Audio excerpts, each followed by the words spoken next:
Bonjour à tous. Aujourd'hui, on va parler des stéroïdes anabolisants. Sans tabou, mais avec clarté. On va voir comment ils fonctionnent, quels types existent et quels effets ils ont, bons ou mauvais. Comment marchent-ils? Les stéroïdes pénètrent directement dans la cellule, atteignent le noyau et activent les gènes responsables de la synthèse des protéines. Contrairement à d'autres substances, ils ne passent pas par les récepteurs cellulaires. Ils agissent toujours, quelle que soit la dose ou la durée du cycle. Quels sont les effets positifs?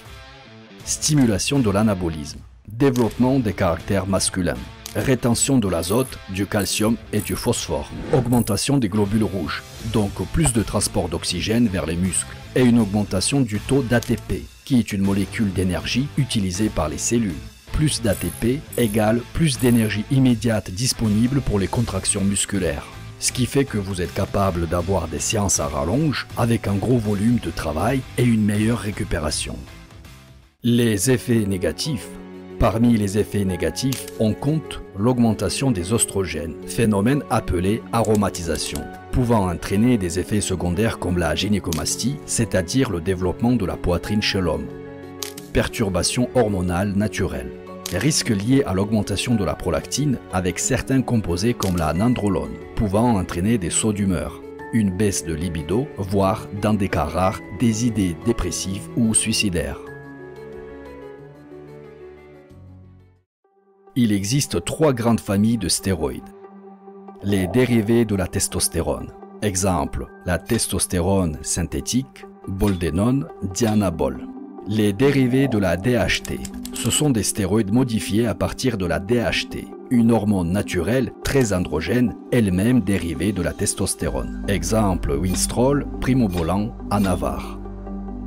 Les progestatifs. Ce sont des stéroïdes dérivés de l'hormone progestérone. Ils ont un effet anabolisant fort, mais aussi des effets secondaires particuliers, comme la baisse de libido, la gynécomastie, même sans oestrogène, troubles de l'humeur, exemple nandrolone, qui porte également le nom de DK, et la trenbolone.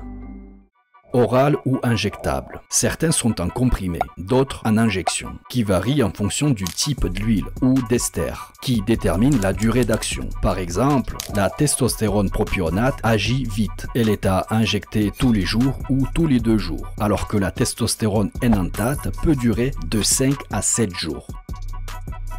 Pourquoi c'est important? Pour savoir quand injecter et quand commencer la thérapie post-cycle. Une règle simple dit qu'il faut attendre 3 demi-vies du produit avant de commencer la PCT. Dans le cas de la testostérone enantate, la demi-vie est de 5 à 7 jours. Donc si on prend la moyenne de 6 jours, alors 3 demi-vies correspondent à 18 jours. Ce délai permet à la testostérone exogène de quitter ton système pour que ta propre production hormonale puisse être relancée efficacement. Tu dois donc attendre environ 18 jours après la dernière injection d'enantate avant de commencer la PCT. Par exemple, avec du Clomid ou du Nolvadex. En résumé, les stéroïdes sont des produits puissants et efficaces, mais mal compris. Avant de les prendre, il faut connaître leur nature, leurs effets et leur gestion pour éviter les erreurs. Si cette vidéo vous a été utile, pensez à liker et à vous abonner. N'hésitez pas à poser vos questions en commentaire. Et moi, je vous dis à bientôt pour d'autres vidéos.